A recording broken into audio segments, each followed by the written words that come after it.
திரைக்குறள் நேயர்களுக்கு வணக்கம். இன்று நமது சிறப்பு விருந்தினர் டாக்டர் காந்தராஜ் அவர்களை சந்திக்கிறோம். வணக்கம் சார். மாரிசன் சொல்லி ஒரு திரைப்படம் வந்திருக்கு சார், இன்னைக்கு வந்திருக்கு. அதில் முன்னால் நடித்த அந்த வடிவேல் கோவை சார்லாம் காம்பினேஷன் எல்லாம் இந்த படத்தில் வந்திருக்கு.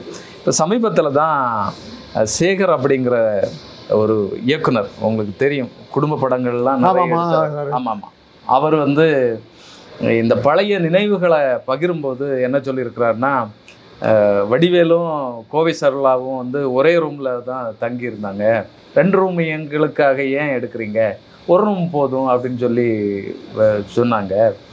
அது மாதிரி அவங்க குடும்பத்தார் கடைசியில் இவங்களை எப்படியாவது பிரிச்சிருங்க அப்படின்னு சொன்னதாக நிறைய விஷயங்கள் பேசியிருக்கிறாரு. இது எப்படி சார் அந்த காலத்தில் நடந்தது? உங்களுக்கு இதை பற்றி விஷயம் வச்சு நாங்கள் தொழில்முறை இதில் நான் பல ஊர்களுக்கு போயிருக்கேன். என் கூட வேலை பார்த்த என்னுடைய செக்ரட்டரி, நான், அவங்க பெண், நாங்கள் 2 பேரும் ஒரே ரூமில் தான். எண்ணம் தூய்மையாக இருந்தாக்கா பக்கத்தில் படுத்தா கூட ஒன்றும் ஆகாது சார். அயோக்கியத்தனமாக இருந்தாக்கா எங்கே இருந்தாலும் கெடுத்து விட்டு வருவீங்க. இங்கே உட்காந்துருப்பீங்க, 10 டேபிள் தாண்டி ஒரு பொண்ணு உட்காந்துட்டு இருப்பா, அவளையே பார்த்துக்கிட்டு இருப்பீங்க. ஆமாம், அயோக்கியம். இதெல்லாம் இந்த காலத்தில் பேசுறது அர்த்தம் இல்லைங்க. இன்றைக்கி நான் கல்லூரியில் வேலை பார்க்குறேன். ஒரு மாணவியும் ஒரு மாணவனும் கிளாஸ்மேட்ஸ் 2 பேரும் ஒன்றா இருக்கிற மாதிரி எடுத்து வாட்ஸ்அப்பில் எனக்கு ஃபோட்டோ அனுப்பிச்சிருந்தேன். 2 பேர்த்தையும் கூப்பிட்டேன். என்ன இப்படி ஃபோட்டோ அனுப்பிச்சிருக்கியே, நாளைக்கு உங்கள் வீட்டில் பார்த்தா என்ன சொல்லுவாங்க, நீ தானடா வாத்தியாராக இருக்கிற, இதெல்லாம் பார்த்து தடுக்க வேணாமான்னு கேட்க மாட்டாங்களா, இப்படி ஃபோட்டோ அனுப்பிச்சா என்ன அர்த்தம்னு. இந்த பெண்ணு என்ன தெரியுமா சொல்லிச்சு, எங்கே சார் இருக்கிறீங்க, 2 பேரும் ஃப்ரெண்ட்ஸாக போயிட்டுருக்கோம், உங்கள் புத்தி அப்படி இருக்குது, நாங்கள் என்ன சார் பண்ணுறது. நாளைக்கு வீட்டில் கேட்டாங்கன்னா என்ன பதில் சொல்கிறது, வீட்டுக்கு முதல்ல தகவல் அனுப்புறேன், இப்போ அனுப்புகிறேன் சார், அனுப்பிச்சிருக்கேன், உங்கள் முன்னாடி அனுப்புகிறேன் சொல்லி வீட்டுக்கு. அவங்க என்ன கேட்டாங்கன்னு, இதெல்லாம் ஒன்றுமே இல்லை சார். இன்றைக்கி காலம் மாறி போச்சுங்க. பெண்கள் வீட்டில் இல்லை. இன்றைக்கி பஸ் ஸ்டாண்டில் போய் நில்லுங்க, காலையில் வேலைக்கு போகிற ஆஃபீஸ் ஹவர்ஸில் போய் நில்லுங்க, பெண்கள் அதிகமாக நிற்கிறாங்க, வேலைக்கு போகிற பெண்கள். ஆம்பளையை காணும். இன்றைக்கி கால மாறுபாட்டில் இதெல்லாம் நெருக்கத்தில் இருந்துக்கிட்டு இருக்கிறாங்க.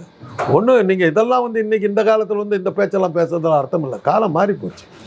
பெண்களை பூட்டி வைக்கிறதோ, போர்வை போற்றி மூடி வைக்கிறதோ, இதுதான் யோகியம்னு சொல்கிறதெல்லாம் இன்றைக்கி நடக்காது. இப்போ சினிமாவே எடுத்துக்கு, எங்கள் காலத்தில் சிவாஜி எம்ஜிஆர் படத்தில் தான் கொஞ்சம் காட்சிகள்லாம் ஒரு மாதிரி பயங்கரமாக இருக்கும். சிவாஜி ஜெமினி படங்கள்லாம் பார்த்தா பாவமாக இருக்கும். சிவாஜி இங்கே நிற்பார், ஒரு 10 கிலோமீட்டர் தூரத்தில் சாவித்து நின்றுக்கிட்டு இருப்பாங்க, அன்பேம்பார் பாட்டில். அது அங்கே போய் 6 உயிரேணும். அன்றைக்கி லவ் சீன் அது தான், ஜெமினிக்கும் அதே தான். எம்ஜிஆர் படத்தில் தான் கொஞ்சம் ஒரு மாதிரி பயங்கரமாலாம் இருக்கும். அதனால தான் அவர் படங்கள் கொஞ்சம் எங்கள் மாதிரி கிடுகிடுப்பு வேணுங்கிறவங்களுக்கு. அது ஒரு ஒரு ஒரு வார பத்திரிக்கை குமுதத்தில் சங்கே முழங்குங்கிற படத்துக்கு விமர்சனம் எழுதும்போது, படத்தில் ஆபாசம் இல்லையா அப்படின்னு ஒரு வரி போட்டுட்டு வேண்டியது இருக்கிறது. சரி, அப்படி தான் எம்ஜிஆர் படத்துக்கு விமர்சனமே. அதில் தான் கொஞ்சம் இருக்கும். அதுவும் நீங்கள் இன்றைக்கி ஸ்டாண்டர்டுக்கு பார்த்தீங்கன்னா ஒன்றும் கிடையாது. மொத்த காட்சிகள் அனாவசியமாக வந்துருச்சுங்க. கற்பழிப்பு காட்சிகளும் அப்படியே காட்டுறாங்க. ஒரு என்னவோ ஒரு படம் சமீபத்தில் பார்த்தேன். நம்ம ராஷ்மிகானோ யார் ஒரு நடிகை, என்ன பண்ணல அவங்க, அந்த படத்து பேரை மறந்துட்டேன். சரி, என் பையன் என்னுடைய சன்னு தான் அனுப்பிச்சார். இதில் பாருப்பா இப்படிலாம் வந்துருக்குது பாரு. உடலுறவு காட்சி அப்படியே காட்டுறாங்க. பிளேனில் போகிறாங்க, பிளேன்லேயே செக்ஸ் வச்சுக்கிற மாதிரி. பட உலகம் எங்கேயோ போயிடுச்சு. இதெல்லாம் இன்றைக்கி சர்வசாதாரணமாக வந்துருச்சு. இன்றைக்கி போய் உட்காந்துக்கிட்டு, ஆகவே பிரியப்பட்டவர்களே இந்த பாவங்களை செய்யாதீர்கள், நாங்கள் நரகத்துக்கு போவீங்களா, நரகத்துக்கு இப்போயே போயிடுவோம் எடுக்கலன்னா. இல்லை, இப்படி தொடர்ந்து ஒரு நடிகரும் இன்னொரு நடிகையும் தொடர்ந்து சேர்ந்து நடிக்கும்போது இந்த மாதிரியான கிசு இல்லை. அதாவது கோவை சார்ல விஷயத்துக்கு நான் வர்றேன். எங்கள் காலத்துலேயே நாங்கள் ரூம் இல்லைன்னா ஒரே ரூமில் தங்கி இருக்கிறோம். என்ன நல்லா இருந்தாக்கா ஒன்றுமே தப்பு கிடையாதுங்க. அந்த ஒரு படத்தில் கேட்பா அந்த கதாநாயகி, நீ பக்கத்தில் நிற்காத அப்படின்பா. நீ யோகியனாக இருந்தால் நான் பக்கத்தில் நின்று நீ ஏன்டா பயப்படுறேன். அவ்வளோதான் கேள்வி. நீ நல்லவனாக இருந்தாக்க எனக்கு ஆபத்து கிடையாது. உன் புத்தி அயோக்கியத்தனமாக இருந்தால் நீ கெட்டவன். நீ கெட்டவனாக இருந்தால் தான் நீ என்னை கெடுக்க வருவேன். நான் உன்னை நம்புகிறேன் அப்படின்னு முடிஞ்சு போச்சு. அவ்வளோதான். நம்பிக்கை பக்கத்தில் இருந்ததுன்னா நிர்வாணமாக நின்னா கூட தப்பு கிடையாதுங்க. ஒரு படத்தில் தான் சொல்லுவான், சத்யராஜ் படத்தில் தான் ஒரு பாரதி ராஜா படத்தில், நான் அங்கேயே இறக்கி வச்சுட்டேன், நீ தான் இன்னும் சுமந்துக்கிட்டே வர்ற. ஆமாம் ஆமாம், வேதம் புதிது. அது என்ன ஒரு கதைன்னா, ஒரு பெண்ணை ஒருத்தன் வந்து தூக்கிக்கிட்டு வர்றான் ஆற்ற கடக்கிறதுக்காக. ஒரு சாமியாரும் கூட வர்றாரு. அந்த ஆற்ற கடந்தவுடனே இறக்கி வச்சுட்டு அவளை இறக்கி விட்டுட்டு அவன் பாட்டுக்கு வர்றான். இந்த சாமியார் கேட்குறாரு, அந்த பெண்ணு முதுகில் இருந்தபோது உனக்கு என்ன எண்ணங்கள் தோணுச்சு? அந்த பையன் சொல்கிறான், நான் அந்த பொண்ணை அங்கேயே இறக்கி வச்சுட்டேன், நீ இன்னும் உடலை போட்டிருக்கு. சாமியார் அதுதான் இந்த மாதிரி உபதேசம் பண்ணுறவங்கலாம் இன்னும் மைண்டுக்குள்ளார அவ்வளோ கரப்ட் மைண்டு, அவ்வளோ அழுக்கான மைண்ட். இந்த மாதிரி அந்த காலத்துலையும் இணைந்து நடிக்கிறவங்களை பற்றி நிறைய கிசுக்கள் அது அவங்களே கிளப்பி விடுவாங்க. படம் ஓடுறதுக்கு அதெல்லாம் ஒரு உத்தி அது. ஓ சரி சரி சரி. அது படம் வர்றதுக்கு முன்னாடி 2 பேர்த்துக்கு மத்தியில் கிசுக்கு ஷூட்டிங்கிலே இப்படி நடந்தது அப்படின்லாம் எழுதுவாங்க. உடனே நம்ம பெண்கள் அதை போய் பார்த்துட்டு அந்த ஒரு நெருக்கமான ஒரு சீன் இந்த புக்கில் எழுதுற மாதிரி வந்து பற்றியா இருக்குது இருக்குது இருக்குது இப்படியெல்லாம் சொல்லி இது பண்ணாங்க. 2 பேர்த்துக்கு மத்தியில் தொடர்பு இருக்குதுங்கிற மாதிரி நிறைய எழுதுவாங்க. அதெல்லாம் வந்து படம் ஓடுறதுக்கான உத்தி. அந்த காலத்து பெரிய நடிகர்களுக்கு எல்லா படங்கள் எல்லா மொழிகள்லையுமே உண்டுங்க. ஹாலிவுட் படங்கள்லாம் உண்டு. உலகம் முழுவதும் சினிமாவில் வந்து கதாநாயகனுக்கு ஒரு தொடர்பு இருக்குதுங்க மாதிரி கிரியேட் பண்ணுவாங்க. அது ஒரு பெரிய இது. கிளியோபாட்ரா படம் வரும்போது Elizabeth Taylor heroine, Richard Burton hero. Elizabeth Taylor வந்து கல்யாணம் ஆகி எட்டி ஃபிஷருங்கிற வந்து கல்யாணம் பண்ணிட்டு இருக்காங்க. படம் ஓடணும். அதாவது அன்னைக்கு ஸ்டாண்டர்டில் வந்து மிக அதிக பொருட்செலவில் தயாரிக்கப்பட்ட படம் அது. அந்த படம் ஓடணுங்கிறதுக்கு ஒரு பயம் வந்தது அவங்களுக்கு. உடனே என்ன பண்ணாங்கன்னா, எட்டி ஃபிஷர் எலிசபெத் டெய்லருடைய இது வந்து ஏற்கனவே எட்டி ஃபிஷர் ஒரு பெரிய கதாநாயகி டைவர்ஸ் பண்ணிட்டு இந்த மாதிரி கல்யாணம் பண்ணிட்டாங்க. அதுவே பெரிய கான்ட்ரவர்சியாக ஓடிக்கிட்டு இருக்குது. அந்த நேரத்தில் எட்டி ஃபிஷரை விட்டுட்டு ரிச்சர்ட் பர்டன் இருக்கிற மாதிரி ஒரு தகவல் உண்டாச்சு. இதுக்கு என்ன பண்ணாங்கன்னா, அவங்க 2 பேரும் யாருக்கும் தெரியாமல் ஒரு படகுல போய் ஒரு ஏரியில் ஒரு தீவில் ஒரு ஏரியில் 2 பேரும் நீச்சல் உடையில் இருக்காங்க. அதை போய் ஷூட் பண்ணி எல்லாம் விளம்பரப்படுத்தி ரிச்சர்ட் பர்டன் எலிசபெத் பெரிய கிசுவாக வருவாங்க. அதையெல்லாம் வச்சு அதுக்கப்புறம் கிளியோபாட்ரா வெளியிட்ட போது இந்த அஃபேர் அந்த படத்துக்கு பெரிய உதவி. படம் ஓடுறதுக்கு வேண்டி இவ்வளோ டெக்னிக். இதெல்லாம் சினிமா உலகத்தில் எல்லா மொழிகள்லையுமே உண்டு. இதுக்கு மேலே நான் பேசுனா விசாகா கமிட்டிலேருந்து வந்துடுவாங்க. சரி சரி. எல்லாத்துக்கும் இல்லை, இது அவங்களே உருவாக்குறது தான், இல்லைன்னா ஃபீல்டில் இருக்க இதெல்லாம் வந்து நம்மளாக கிளப்பி விடுறது தான். நான் பல நடிகர்களோட பழகி இருக்கிறேன். அவன் ஒரு பிரபல நடிகர் வந்து என்னையா இந்த வாரம் என்னை பற்றி ஒரு கிசுகிசும் வரலன்னு கேட்டேன். சரி சரி. கிசுகிசுக்கள் தாங்க அவங்களுக்கு மெயின். இது ஹீரோவாக இருக்காருன்னா பல பெண்களை மயக்கிற அளவுக்கு அவர் இருக்கிறாருங்கிற எண்ணம் வந்தால் தான் அவர் ஹீரோவாக இருக்க முடியும். அதனால தான் ஹீரோ. பல ஆண்களை வந்து அந்த கதாநாயகியை பார்க்கணுங்கிற ஏக்கம் வந்தால் தான் ஹீரோயின். ஆனால் சிலர் தனித்துவமாக இருக்காங்கல்ல சார், சிவகுமார் மாதிரியான ஆட்கள்லாம் இந்த கிசுக்களில் எதுவும் மாட்டாமல் கிசுக்களில் சிக்கலைன்னாவே அவங்களுக்கு. அதனால தான் வந்திருக்க வேண்டிய சிவகுமார் பெருசாக வரல. அவரே சொல்லுவார், வந்திருக்க வேண்டிய அளவுக்கு வரல. சரி சரி சரி சரி சரி சரி. அவரை பற்றி ஒரு கிசு வந்தது. சரி. ஒரு படத்தில் காதல் காட்சியில் வந்து ஷூட் பண்ணிக்கிட்டு இருக்காங்க. அந்த சீனை டக்குன்னு முடிச்சுட்டாங்க. கட்டுன்ட்டார் டைரக்டர். அந்த கதாநாயகி அதுக்குள்ளார ஏன் சார் கட்டுன்னு சொன்னீங்கிறது ஒரு தகவல் ஒரு தடவை உண்டு. அது ஒன்று தான் சிவகுமாரை பற்றி வந்த ஒரு தகவல். மற்றபடி அவர் தூய்மையான மனிதர் அவரை காட்டினாங்க. அதனால தான் அவர் வந்து ஜெய்சங்கர் அளவுக்கோ ரவிச்சந்திரன் அளவுக்கோ அவர் வந்து பெருசாக வரல. அது அவரே சொல்லியிருக்கேன். இல்லை, சிவகுமாரை விட இவங்க 2 பேரும் வந்து பெரிய அளவில் வளர்ந்தாங்க. அவங்கள பற்றி நிறைய கிசுகிசுக்கள் வந்தது. ஜெய்சங்கரை பற்றி எல் விஜயலட்சுமி ஜெய்சங்கரை கனெக்ட் பண்ணாங்க. ரவிச்சந்திரன் வந்து 2வது மனைவியாக ஷீலாங்கிற பிரபல மலையாள நடிகை கல்யாணமே பண்ணிக்கிட்டார். ஷீலா வந்து தமிழில் எல்லாம் எழுதியிருக்காங்கல்ல சார்? தமிழில் நிறைய கதைகள் விகடனில் எல்லாம் இல்லை அந்த ஷீலா இந்த இவங்களுக்கு தமிழ் அவ்வளோ வர செம்மின் ஷீலாவை தானே ஆமாம் நீங்கள்? கதையெல்லாம் எழுதணும் சொன்னால் ஏதோ போட்டிருப்பாங்க. கதையெல்லாம் எழுதுகிற அளவுக்கு அவங்களுக்கு தமிழில் பாண்டித்தியம் கிடையாது. பிரபல நடிகை மலையாள படங்கள் முடிச்சூடா ராணியாக இருந்தோம். ஆமாம். இன்னைக்கு வரலாம் அவங்களுடைய ரெக்கார்டை பிரேக் பண்ணலையே. பிரேம் நஜரும் அவங்களும் சேர்ந்து ஏறத்தாழ 200 படங்களுக்கு மேலே ஜோடியாக நடித்தாங்க. உலக ரெக்கார்டு. உலக ரெக்கார்டு. ஆனால் தமிழில் நிறைய நடிச்சிருக்காங்க. தமிழில் ஒரு அளவுக்கு தான் வந்தாங்க, பெருசாக எடுப்பட்டாங்க. எப்படி இந்த கிசு கிசு வந்தது? நிறைய திரைப்படங்கள் நடித்தா தானே பொதுவாக வரும். அதாவது அவங்கள ஒரு செகண்ட் ஹீரோயினாக தான் வச்சாங்க. சரி. மெயின் ஹீரோயினாக வைக்கல. எந்த படத்துலையுமே அவங்க வந்து ஹீரோயினாக வரல. பாசம் படத்தில் கூட எம்ஜிஆருடைய தங்கச்சியாக தான் வருவாங்க. அதே ஒரு வேடிக்கை என்னன்னா, ஒரு 3 இடத்த ஏதோ ஒரு படத்தில் ஷீலா வந்து ரவிச்சந்திரன் தங்கச்சியாக வருவாங்க. நான் ஏதோ ஒரு படம் கௌரி கல்யாணங்கிற படம், அதில் ஷீலா வந்து தங்கச்சியாக வருவாங்க. அந்த படம் முடிஞ்ச உடனே 2 பேரும் கல்யாணம் பண்ணிட்டாங்க. அப்படியா? ஆமாம். இதெல்லாம் வந்து சினிமா உலகம் வேறு, இது வேறு. அது ஷீலா வந்து தமிழில் பெருசாக ஈடுபடவே. மலையாளத்தில் ஈடுபட்ட அளவுக்கு, தெலுங்கில் ஈடுபட்ட அளவுக்கு. தெலுங்குலே நடிச்சிருக்கேன். தெலுங்கில் பயம் அதெல்லாம் சொல்லக்கூடாது. அந்த அளவுக்கு படங்கள் நடிச்சிருக்காங்க. அவங்க என்.டி. ராமராவோட நடித்த சில படங்கள்லாம் உச்சகட்டம் தான்.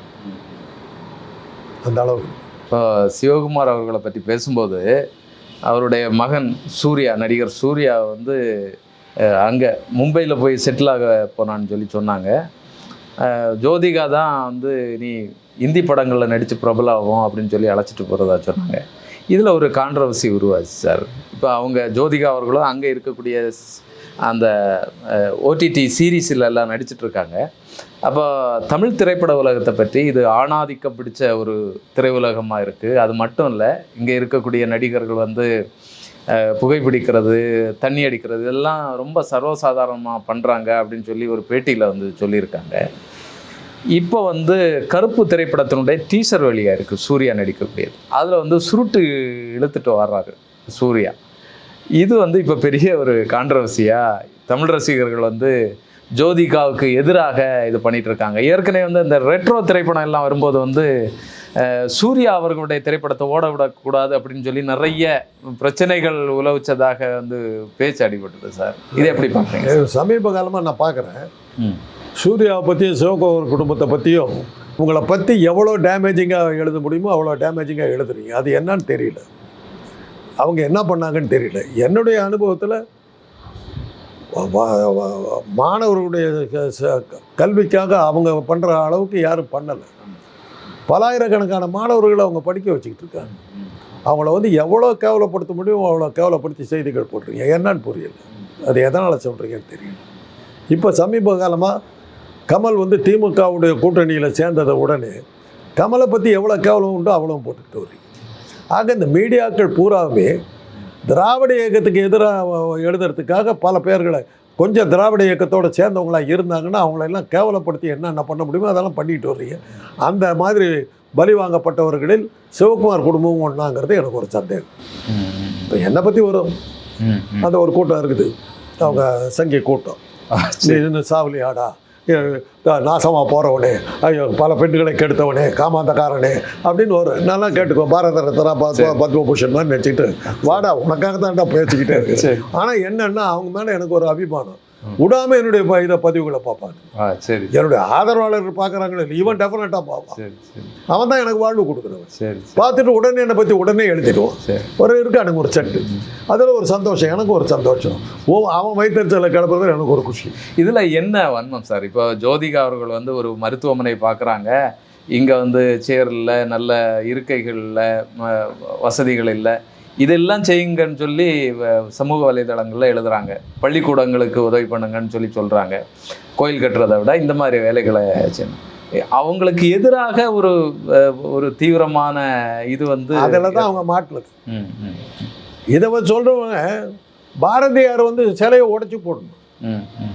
அன்னசத்திரம் ஆலயம் நாட்டல் அன்னையாவனும் உயர்ந்தது ஆங்க ஒரு ஏழைக்கு எழுத்தறிவித்தல். பல கோயில்கள் கட்டுறதோ சத்திரங்கள் கட்டுறதோ ஒன்றும் பிரயோஜனம். ஒரு ஏழைக்கு கல்வி கொடுத்தீங்கன்னா இது எல்லாத்த விட உயர்ந்ததுன்னு எழுதியிருக்கான் பாரதி. இப்போ அந்த சிலையை ஒடிச்சிட்டு வர வேண்டியதான். பாரதி பாடலில் நெருப்பு வச்சு கொளுத்த வேண்டியதான். இதெல்லாம் இவனுக்கு வந்து கடவுளே காப்பாற்றுறானுங்களா இவனுங்க. கடவுள் அவ்வளோ பரிதாபத்துக்குரியவராக போயிட்டார். இந்த மாதிரி பசங்க இந்த மாதிரி தேர்ட் ரேட்டு சங்கி பசங்க வந்து காப்பாற்றுற அளவுக்கு ராமன் இவன் கிருஷ்ணன் எல்லாம் அவங்க கதியை நினச்சாவே பாவமாக இருக்குது. இந்த ராமகிருஷ்ணன் நினச்சாவே எனக்கு வருத்தமாக இருக்குது. இந்த இப்போ கூட காட்டுறாங்க இந்த ஒரு டிவியில் ராமாயணக்கு அவங்க எழுதின ராமாயணம், அந்த டிவி சேனல் எழுதின ராமாயணம் ஒன்று ஓடிட்டு மகன்கிட்ட வாங்கிட்டு போய் தற்கொலை போட்டு வராங்க. அதான் ராமன். என்னைக்கு பொண்டாட்டியோட வாழ்ந்தான்? ஒரு நாள் பொண்டாட்டியோட வாழ்ல. காட்டுக்கு போய் தனியாக இருக்கலான்னு போனால் லக்ஷ்மணன் விட மாட்டேன்னு கூடவே போயிடுறான். அவங்கள சந்தோஷமாக இருக்க விட மாட்டேன். கேட்டால் அண்ணி மேலே பாசமா. கட்ட பொண்டாட்டி ஊர்மிளா இருக்காள், அவளை விட்டுட்டு போனிய பரவாயில்லையா? ஊர்மிளையின் சாபம்னு ஒரு தனியாக இருக்குது. சரி சரி சரி. அவளுக்கு என்ன நியாயத்தை கொடுத்தீங்க? அன்னைக்கு சீதையோட கல்யாணம் பண்ணிட்டு வந்தது தானே ஊர்மிளை. அவளை விட்டுட்டு போகிற அளவுக்கு உனக்கு அண்ணன் மேலே பாசமா? புரியலையே. லட்சுமணன் ஏன் காட்டுக்கு போனாங்கிறது இன்னைக்கு ஒரு கம்பனும் சரியா எழுதலை, வால்மீகியும் சரியா எழுதலை. இன்னைக்கு ஒன்றும் தெரியாது. பொண்டாட்டியை கொண்டு போய் காட்டில் விடும்போது ராமன் என்ன சொல்கிறான்? இறக்கி விட்டுட்டு அவளை வந்து எங்கேயோ கூட்டிகிட்டு போகிற மாதிரி கூட்டிகிட்டு போய் நடுக்காட்டில் இறக்கி விட்டுடுங்கிறான்.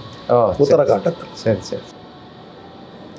அங்கே நடுக்காட்டில் இறக்கி விட்டு அவன் கேட்குறாங்க, எனக்கு பக்கத்தில் வால்மீகி ஆசிரமம் இருக்குது, அங்கேயாவது என்ன இறக்கூட இல்லை, உன்னை நடுக்காட்டில் இறக்கி விட சொன்னார். முழு மாத கர்ப்பிணியாக இருக்கிற பொண்ணை கொண்டு போய் காட்டில் விட்டவங்க ராமன். அதை எழுதுங்களேன், அந்த கடவுளை பற்றி எழுதுங்களேன். இந்த சங்கி பசங்களுக்கு சொல்கிறேன், அந்த ராமனுக்கு தான் கோயில் கட்டுறீங்க. இல்லை, அவருடைய திரைப்படத்தை தொடர்ந்து வெளியிட கூட ஓட விடக்கூடாது அப்படின்னே திட்டமிட்டு நடக்கும் இப்போ. அதுதான், அதாவது திராவிட இயக்கங்களோட கொஞ்சம் அவர் தொடர்பு இருக்குதுங்கிறதுக்காக அவங்களையெல்லாம் எவ்வளோ கேவலப்படுத்தி இது பண்ண முடியுமோ உங்கள் மாதிரி சேனல்லாம் போட்டு இது பண்ணுறீங்க. அழுக்கை தேடுறீங்க. வாஷ் பேசிக் அழுக்கெல்லாம் எடுத்துக்கும், அது நல்லது, சுத்தாவது இல்லை. ஆனால் இதுக்கு மற்ற நடிகர்கள் வந்து ஒரு ஆதரவு கரம் நீட்டுறதோ இல்லைன்னா ஆதரவாக பேசுகிறதோ அப்படி ஒன்று சிவகுமார் குடும்பம் ஒன்று வந்து போயிருக்குல்ல. சிவகுமார் குடும்பத்துக்கு கொடுக்க வேண்டிய ஆதரவுலாம் இருந்துக்கிட்டாரு. உங்களுடைய 4-5 பதிவுனால சிவகுமார் குடும்பம் பேர் கெட்டு போயிடல. இப்போ என்னை பற்றி செத்து போகலையாடான்னு கேட்குறதெல்லாம் நான் ஒன்றும் கெட்டு போயிடல. அவன் வயிற்றுச்சல அவனுக்கு எரியுது, அதுக்கு நான் என்ன பண்ண முடியும்? அவன் எரிச்சலை காட்டிக்கிட்டு போகிறான், நான் அதுக்காக கவலைப்படல. ஆதரித்து 1000 பேர் வர்றேன், அதுக்காக இவங்களை நான் இதாக நினைக்கல. இதைத்தான் நான் பெருசாக எடுக்கிறேன். அதை தான் எனக்கு சந்தோஷத்தையே கொடுக்குது. எவனுக்கு எரிச்சல் வரணும்னு நான் பேசுகிறேனோ அவன் எரிச்சல் பட்டான், அதுதான் என்னுடைய வெற்றி. இந்த பொதுவாக பெரியார் படத்தை போட்டு ஒரு சின்ன பையன் சிறுநீர் கழிக்கிற மாதிரி போட்டாங்க, அதுதான் பெரியாருடைய வெற்றி. அந்த 3% காரணங்களுக்கு எவ்வளோ ஆத்திரமும் எரிச்சலும் இருந்தால் அந்த படத்தை போட்டு யூரின் பாஸ் பண்ணுற மாதிரி போடுவான், அதுதான் பெரியாருடைய வெற்றி. எங்களை எவ்வளோ கேவலப்படுத்தின, தீண்டத்தகாதவன், ரோட்டில் வரக்கூடாது, நிற்கக்கூடாது, சாமி கும்பிடக்கூடாதுலாம் பண்ணல. அந்த கிழமை அடித்த அடியில் பொண்ணுக்கு தாங்க முடியாமல் அந்த படத்தை போட்டு சிறுநீர் கழிக்கிற அளவுக்கு வைத்தறிச்சல் படம் வச்சாருல்ல, அதுதான் எங்களுடைய வெற்றி. அதே தான் சிவகுமாருடைய வெற்றி, அதே தான் கமலுடைய வெற்றி. இவனுங்களுக்கெல்லாம் வைத்தறிச்சல் வந்து கத்துற அளவுக்கு அவங்கள பண்ணிட்டாங்க, அலறானுங்க, பதறானுங்க, அதுதான் வெற்றி. இல்லை, இதில் அவர் வந்து நிறைய மக்களுக்கு வந்து உதவி பண்ணுறாரு, குறிப்பாக கல்வி பணியை வந்து செய்கிறாரு. அப்போ இந்த கல்வி பணிக்கு எதிரான வேலையாக இதை பார்க்கலாமா? ஏன்னா எந்த நடிகர்களுமே இந்த அளவுக்கு பண்ணலை. மறைமுகமாக சிலர் பண்ணுவாங்க, ஆனால் இதை தன்னுடைய வாழ்நாள் கடமையாக தானே அவர் செஞ்சிட்ருக்காரு. அது என்ன தப்புன்னு சொல்லுறீங்க? தப்புன்னு ஆக இதில் வந்து ஒன்று புரியுது, கல்வி பணிங்கிறது வந்து உங்களை பொறுத்தவரை ஒரு தப்பான விஷயம். விபச்சார விடுதி நடத்துறதுக்கு ஈக்குவலாக பேசுறீங்க, உங்கள் சங்கி புத்தியை காட்டுறேன். இல்லை, அது நல்ல விஷயம்னு சொல்கிறேன். அதை பொறுக்க முடியாமல் தான் இந்த வேலைகள்லாம் செய்கிறாங்க. அதை படிக்க வைக்கிறாங்கங்கிறதே வந்து சங்கிகளுக்கு விரோதமாச்சு. மோடி வந்து ராமர் கோயில் தான் கட்டினாருங்க, ஒரு ஐஐடியை உருவாக்கலை, ஒரு மருத்துவக் கல்லூரியை உருவாக்கலை, ஒரு பள்ளிக்கூடங்களை உருவாக்கலை. இன்னைக்கு கூட சொல்கிறாங்க 440 பள்ளிகள் இடிக்கப்பட்டு விட்டாங்க உத்தரப்பிரதேசம். அவங்க ஆடுற மாநிலங்கள்லாம் கல்வி தடுக்கப்படுகிறது. கல்வி கற்கிறதுக்கு எவ்வளோ இடையூறு உண்டோ அவ்வளவு செய்யப்படுது. அவ்வளோ மேடம் படித்தா அவன் புத்திக்கு வந்துடும், புத்தி வந்துட்டாங்க நம்மளை காலி பண்ணிவிடுவான். அதுதான் ஆதி காலத்திலிருந்து பண்ணிட்டு இருந்து புத்தர். அதனால தான் ஒழிச்சு ஆகணுன்றான பௌத்த மதத்தை உருவாக்குனார். அவர் தானே முதல்ல இவனுங்களை வெளியே கொண்டவர். அடுத்த அப்படியே ராமானுஜர் கொண்டார் தென்னாட்டில். தமிழ்நாட்டில். உண்டு இல்லைன்னு பண்ணார் இல்லை. சங்கர மடத்துக்கு கொடுக்குற மாதிரியே இதே ராமானுஜர் கொடுக்கறது இல்லையா அவனுக்கு? ஏன்னா அவனுங்களுக்கு எகென்ஸ்டாக நின்னார். சரி சார், ரொம்ப நன்றி உங்களுடைய பேட்டிக்காக. நன்றி.